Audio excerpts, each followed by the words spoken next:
মাত্র 10 মিনিটে একদম অল্প কিছু ইনগ্রেডিয়েন্টস দিয়ে পারফেক্ট ওয়েতে দোকানের মতো করে মুচমুচে ডাল পেঁয়াজু তৈরি করে দেখাচ্ছি। যে কেউ চাইলেই এই রেসিপিটি ঝটপট করে তৈরি করে নিতে পারবেন। হাফ কাপ পেঁয়াজ কুচি নিয়েছি। নর্মালি পেঁয়াজু তৈরি করার জন্য কিন্তু অনেক বেশি পেঁয়াজের প্রয়োজন হয়, কিন্তু ডাল পেঁয়াজু তৈরি করার ক্ষেত্রে একদমই আলাদা। দিয়েছি কাঁচামরিচ এবং ধনিয়া পাতার কুচি। এখন কোয়ার্টার টিস্পুন করে দিয়ে দিচ্ছি হলুদ গুঁড়া, লাল মরিচের গুঁড়া এবং লবণ।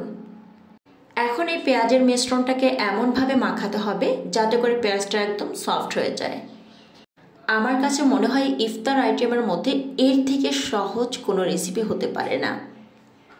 হাফ কাপ পেঁয়াজের জন্য 1 কাপ মসুর ডাল বাটা নিয়েছি। আপনি চাইলে যে কোনো ধরনের ডাল দিয়ে কিন্তু এই পেঁয়াজু রেসিপিটি তৈরি করতে পারবেন। এখন পেঁয়াজের সাথে ডালটাকে খুব ভালো করে মিশিয়ে নিচ্ছে। রেসিপিটি ইজি বাট বেস্ট টেস্টের একটি পেঁয়াজু রেসিপি এটি। মাখানো হয়ে গেলে এগুলোকে রেস্টে রাখার কোনো দরকার নেই, কারণ পেঁয়াজ থেকে কিন্তু এক্সট্রা করে অনেক পানি ছেড়ে দেবে। এখন চলে এসেছি ভাজার প্রসেসিংয়ে। চুলার আঁচকে আমি মিডিয়াম এবং হাইয়ের মাঝামাঝি রেখেছি, একদম লোতে রাখার কোনো দরকার নেই।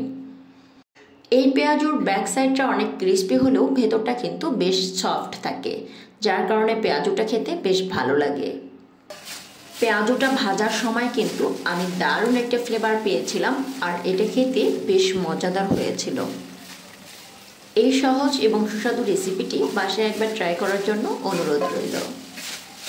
এভাবে উল্টে পাল্টে ভাজতে ভাজতে পেঁয়াজুর 2 সাইডে যখন ব্রাউন কালার চলে আসবে তখন পেঁয়াজুগুলোকে তুলে নিতে হবে। আপনারা দেখছিলেন দিলশাহারাজ ওয়ার্ল্ড। এইরকম সুন্দর, সহজ এবং সুস্বাদু রেসিপি পেতে অবশ্যই দিলশাহারাজ ওয়ার্ল্ডের সাথেই থাকবেন। ভিডিওটি ভালো লাগলে একটি লাইক করবেন এবং চ্যানেলটিতে সাবস্ক্রাইব করে পাশে থাকার আমন্ত্রণ করছি। আবারও দেখা হবে নতুন কোনো এপিসোড নিয়ে।